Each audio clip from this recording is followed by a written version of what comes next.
तो पवन सिंह यानी ये कह रहे हैं कि बिहार में भले ही शराबबंदी लागू हो लेकिन खुलेआम शराब बिक रही है। बिल्कुल सर, होम डिलीवरी हो रही है शराब की। बिल्कुल। तो अब आपने ये बात कह दी है तो ये बात तो अब बीजेपी और जेडीयू को बहुत बुरी लगेगी। बुरा लगी तो हम सॉरी बोल दे, लेकिन जो बोलना था सो मैंने बोल दिया। और ये मेरे मन में था कि किसी दिन बोलूंगा ही बोलूंगा, ये चाहे जिसको जैसा लगे। चलिए, तो टीवी 9 का मंच जो है वो एक ऐसा मंच बन गया जिस पर पवन सिंह नई नई बातें कह रहे हैं, अपने दिल की बातें कह रहे हैं, तो ये हमारे लिए अच्छी बात है। अब ये भी बता दीजिए कि तेजस्वी यादव की खूब चर्चा हो रही है। तेजस्वी यादव नेता प्रतिपक्ष हैं, अपने आप को मजबूती से साबित किया है। तो तेजस्वी यादव आपको कैसे नेता लगते हैं? युवाओं की बात भी करते हैं वो। बहुत अच्छे हैं, बहुत अच्छे। बिल्कुल। देखिए, मैं पर्टिकुलर किसी को टारगेट करके अभी नहीं बोल सकता हूं,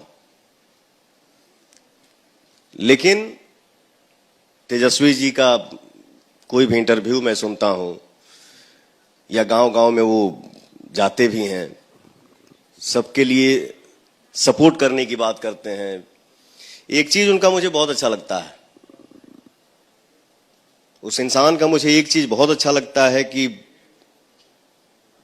गर्मी में मेहनत के साथ साथ पसीना बहाते हुए गाड़ी के बोनट पे ही सतुआ सान के खाना। तो उनमें कुछ है, मिट्टी वाली बात है, जमीन से जुड़े हैं, और उनको देख के, उनको सुन के ऐसा लगता है कि वो अच्छे इंसान है। बाकी क्या होगा क्या नहीं होगा ये आप सबके हाथ में है। गाड़ी के बोनट पर सत्तू ही नहीं खाते, वो मछली भी तो खाते हैं हेलीकॉप्टर में बैठ के। हाँ, ये भी देखा हूं। तो खाते हैं तो ये कोई गुनाह थोड़ी करते हैं। अच्छा, प्रशांत किशोर की इस बार बहुत चर्चा है। प्रशांत किशोर आपको कैसे लगते हैं? वो कह रहे हैं कि हम ऑल्टरनेटिव पॉलिटिक्स लेकर आए हैं, नई बातें कर रहे हैं। प्रशांत किशोर जी से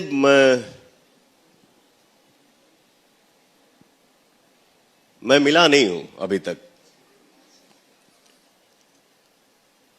एक इंटरव्यू में देख रहा था, हमारे गांव का एक बाजार है जिसका नाम है सरैया।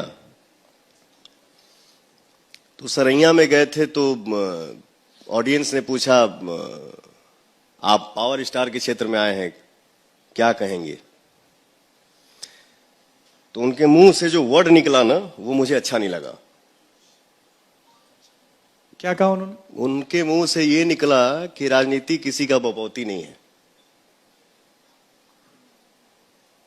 सर, ये तो खैर अभी बोलूंगा नहीं, बट मुझे अच्छा नहीं लगा।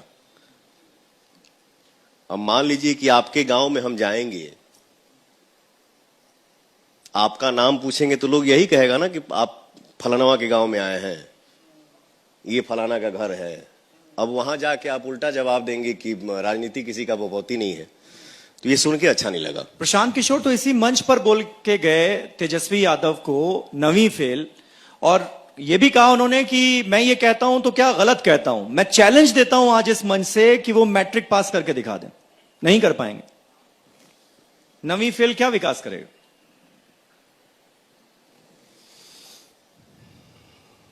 पढ़े के तो हम हूं 6वीं क्लास तक पढ़ल बने,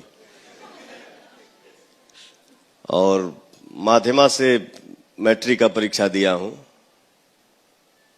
तो sir, as a actor, as a singer, हम पढ़े लिखे नहीं हैं, बट मैं जिसको रखा हूं काम के लिए वो तो पढ़ा लिखा है। विकास, प्रगति जो आप यहां से सोचेंगे ना सर, विकास के लिए बहुत पढ़ाई की जरूरत नहीं है। विकास के लिए ये शुद्ध होना जरूरी है और यहां श्रद्धा होना जरूरी है। बाकी हमार जे मान ली कि अकाउंटेंट बा, जे हमार मैनेजर बा, वो पढ़ल लिखल बा ना, वो तो हमको बताएगा ना कि भैया ये करना है। हम लोग ये करेंगे तो अच्छा होगा, हम लोग ये करेंगे तो आगे बढ़ेंगे। तो मान ली कि हम हूं पढ़ल लिखल ना है तो हम खिलाफ ना बोलब, मैं भी अनपढ़ हूं। तो विकास के लिए बहुत ज्यादा पढ़ाई मायने नहीं रखता है सर, उसके लिए दिल चाहिए, ये चाहिए, उससे विकास होगा। अब आपने ये जो कहा है ये बिहार में बड़ा वायरल होने वाला है, क्योंकि आपकी बातों से ऐसा लग रहा है कि आप तेजस्वी यादव के फैन हो गए।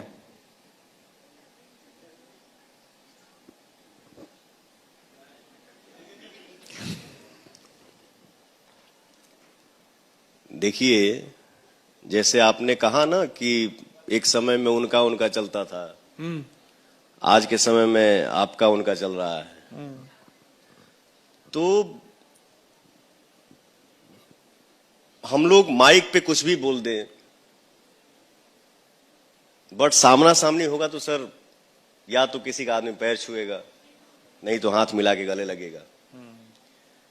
तो तेजस्वी जी हमारे बड़े भाई जैसे हैं, मैं उनको बड़ा भाई मानता हूं, और इससे ज्यादा क्या कह सकता हूं सर। चलिए ठीक है, अब इस पर कोई विवाद होगा तो वो आगे देखी जाएगी, लेकिन हाँ, एक और विवाद है जिसका जिक्र कर लेते हैं। और वो विवाद शुरू हुआ मुंबई में कि महाराष्ट्र में रहना है तो मराठी बोलना है। आप तो अब बॉलीवुड में भी काम करने लगे हैं, मुंबई आते जाते रहते हैं, मराठी आती है आपको? बोलेंगे मराठी? हमारा मराठी ना आवेला। मेरा बंगाल में जन्म हुआ, तो कौन जरूरी बा कि हम बंगला बोली? हमको नहीं आता है, नहीं बोलता हूं, मुझे लगता है मैं नहीं सीख पाऊंगा। हिंदुस्तान है ना सर, हिंदी बोलने का हर जगह मेरा अधिकार है। अब ये कौन सा ये हुआ कि हम महाराष्ट्र में रहते हैं, काम करते हैं, तो हमको मराठी आना ही आना है, आना ही चाहिए। ये सर इस टाइप की जो बातें जहां से निकल रही हैं, उसको और कुछ नहीं बोल सकते सर, इसको सिर्फ और सिर्फ अहम बोलेंगे। ये अहम है, ये अहम है, ये घमंड है। बिल्कुल। लेकिन अब आप तो काम करने के लिए तो आप मुंबई जाएंगे, बिल्कुल तो जाऊंगा। राज ठाकरे की पार्टी के कार्यकर्ताओं से डर नहीं लगेगा क्या? क्या करेगी, वो जान मार दी। जान मारने से ज्यादा तो कुछ हो नहीं सकता है। और ऐसे मैटर में आदमी जाएगा तो शहीद हो जाएगा महाराज, वो नाम कभी मर ही नहीं सकता है, मार दो जान। बट मराठी नहीं आती, नहीं बोलता हूं, और मैं वहां काम भी करता हूं और करूंगा आगे। तो अब आप तो ये कह दे रहे हैं, लेकिन बहुत सारे ऐसे लोग हैं जो कि पिटाई का शिकार हो जा रहे हैं, उनके साथ मार पिटाई हो जा रही है, और फिर बड़े बड़े नेता आकर उसको जस्टिफाई भी कर देते हैं। तो वहां रहने वाले बिहारियों को पवन सिंह क्या संदेश देंगे या क्या भरोसा देंगे?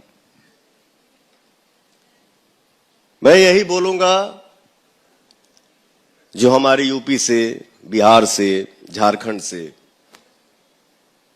हिंदुस्तान के किसी भी कोना से अगर अगला जाके कहीं नौकरी करता है, बिजनेस करता है, या कोई ऑटो चलाता है, कोई सब्जी बेचता है, अच्छा ये बताइए, महाराष्ट्र के लोग बिहार में नहीं काम कर रहे होंगे? नहीं यूपी में काम करते होंगे? नहीं झारखंड में काम करते होंगे?